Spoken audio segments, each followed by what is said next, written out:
अब हम आपको बताते हैं कि राजस्थान में लोकसभा चुनाव के दौरान तीसरा मोर्चा किस भूमिका में नजर रहने वाला है, आने वाला है, और क्या इस बार ये तीसरा मोर्चा कांग्रेस बीजेपी के लिए परेशानी खड़ी कर पाएगा या फिर राजस्थान के इतिहास की तरह फिर से इतिहास बनकर रह जाएगा।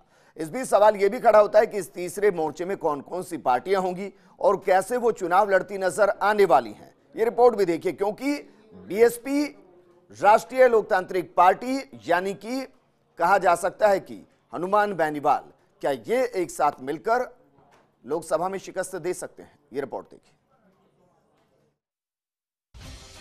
राज्य में बीजेपी और कांग्रेस के बीच तीसरा मोर्चा भी इस लोकसभा चुनाव में दमदार उपस्थिति दर्ज करवाना चाहता है।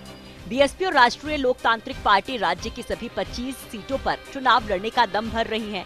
वहीं आम आदमी पार्टी भी 18 से 20 सीटों पर चुनाव लड़ने की बात कह रही है। वामपंथी उन 6 सीटों पर चुनाव लड़ने की तैयारी कर रही है जहां वो बीजेपी कांग्रेस से दमदार मुकाबला कर सके।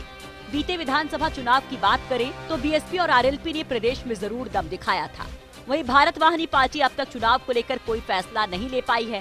सूत्रों की माने तो पार्टी कोई भी उम्मीदवार खड़ा नहीं करेगी। तीसरे मोर्चे वाली पार्टियों की चुनावी तैयारियों पर नजर डाले तो बीएसपी का फोकस यूपी राजस्थान से सटे जिलों पर। यूपी में सपा से गठबंधन करने के बाद बीएसपी का पूरा ध्यान वहीं पर है। राजस्थान में पार्टी का ध्यान यूपी से सीमावर्ती प्रदेश के जिलों पर है। विधानसभा चुनाव में पार्टी ने 6 सीटों पर कब्जा किया था। धौलपुर, करौली, भरतपुर, अलवर, दौसा, चूरू, झुंझुनू लोकसभा सीटों को पार्टी ने एक कैटेगरी में रखा है। अलवर और भरतपुर में तो पार्टी के पास 2-2 विधायक भी हैं। अलवर की 8 विधानसभा सीटों में पार्टी को 2,85,000 मत मिले थे। वहीं भरतपुर की 8 विधानसभा सीटों पर पार्टी के प्रत्याशियों को करीब 1.5 लाख वोट मिले थे। राष्ट्रीय लोकतांत्रिक पार्टी ठोकेगी चुनाव में तार। पार्टी संयोजक हनुमान बेनीवाल सभी सीटों पर चुनाव लड़ने का दावा कर चुके हैं। नागौर, राजसमंद और पाली में एक विधानसभा सीट पर पार्टी ने कब्जा किया था। नागौर की 8 विधानसभा सीटों पर पार्टी को 1,58,000 मत हासिल हुए थे। वहीं बाड़मेर की इतनी ही विधानसभा सीटों पर पार्टी ने 1,48,000 वोट हासिल किए थे। 57 विधानसभा सीटों पर पार्टी को करीब 8.5 लाख वोट मिले थे। जल्द होगा आप प्रत्याशियों का ऐलान। आम आदमी पार्टी 15 से 18 सीटों पर चुनाव लड़ने का मन बना रही है। बीते दिनों प्रत्याशी चयन समिति की बैठक में 45 प्रत्याशियों के इंटरव्यू भी हुए थे। 21 संभावित दावेदारों के नाम फाइनल कर दिल्ली भेजे जा चुके हैं।